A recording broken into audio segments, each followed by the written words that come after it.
देखते नीके लागे, देखते नीके लागई हो। 12 बरिस भइले ब्याह के, लालन मुखी नहीं देखे, बालक मुखी नहीं देखे हो। ये धाना गंगा में डूबी मारी जा, तू तो कौने आरती काई, कौने तू कम काई हो। सासु ननद करे छठी व्रते, और सब सखिया तो और सब सखिया हो। ये सखिया जे कर मैं बारी बियाही, वो घर से निकाले, वो घर से निकालाई हो। ससुरे के मारी बेचारी, नैहर बीचे थाड़ी भई, नैहर बीचे थाड़ी भई हो। हे मैया खोली दे तू आपन के मड़िया, तो कहाँ हम जाई, तो कहाँ हम जाई हो। अंगने से बोले जे माया, तो सुख दुख पूछे, तो सुख दुख पूछई हो। हे बेटी कमान संकटी तोहरे जियरा, नैहर बीचे थाड़ी भऊ, नैहर बीचे थाड़ी भऊ हो। सासु ननद करे छठी व्रते, हम रहे बाझिने, हम रहे बाझिनी हो। हे मैया जे कर मैं बारी बियाही, वो घर से निकाले, वो बाझिन कही बोलावई हो। इतनी बचन सुनी मैया, तो अंगने से बोले, तो अंगने से बोलाई हो। हे बेटी तू है जो हम राखी लेबै, तो बहुआ बाझिन हई है, पातहिया बाझिन हई है हो। नैहर के मारी बेचारी, जंगले बीचे थाड़ी भई, जंगले बीचे थाड़ी भई हो। हे रामा जे गेहूँ होते यही जंगल, हम ही खाई लेते, हम ही बाछी लेतई हो। बनी में से निकाले है बघेवा, तो सुख दुख पूछे, तो सुख दुख पूछई हो। हे बेटी कमान संकट तोहरे जियारा, तो बने बीचे रो, तो बने बीचे रोई हो। सासु ननद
लगवा जे कर मैं बारी बियाही वो घर से निकाले वो बजन कह गोराई हो।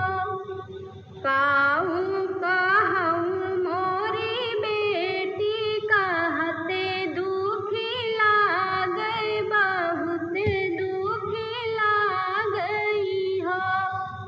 हे बेटी तुहाँ काजे हमें डस ले बई नागिन बाझन हई है तो नागिन बाझन हई है हो। भिटेवा के मारी बेचारी तो गंगा तीरे ठाड़ी भाई गंगा तीरे ठाड़ी भाई हो। ए गंगा मैया केला हरी दाई दे तू तो डूबी मारी जाई ते डूबी मारी जाई ती हो। गंगा से निकली गंगा मैया तो सुख दुख पूछे तो सुख दुख पूछई हो। हे बेटी कमाने संकट तोहरे जियारा तो गंगा तीरे रोयू तो गंगा तीरे रोयू हो। काऊ कहूँ मोरी मैया कहते दुखी लागई बहुत दुखी लागई हो। हे मैया झुकार सबे छठी बरते तो हम रहे बाझिन तो हमें रहे बाझिन हो। हे मैया जे कर मैं बारी बियाही वो नहूँ ताना मारे तो बाझिन कही गोरामई तो बाझिन कही गोरामई हो। हे मैया जे कर मैं बारी बियाही वो घर से निकालई हो। गंगा माई बेटी का समझावै तो धीरे धारावै तो धीरे धारावई तो कोखे तोहरा भरी है लालने तो कादी है हो। हे बेटी लवटी के जाओ ना अपने घरे अपने सजने घरे अपने सजने घरी हो। लौटे के आमै जे चेरिया तो अपने सजने घरे अपने ससुरे घरी हो। सखिया पुछवा में लिही तिलिया छत तो छठी के मनावै छठी माई के मनावई हो। सखिया पुछवा में लिही तिलिया छत पर साधे माई के खाए पर साधे माई के खाई हो। अठावे महीनवा के बीतते नवावे के लागते नवावे के लागती हो। सखिया छठी मैया दिही सुंदर ललेना तो ललेना खेला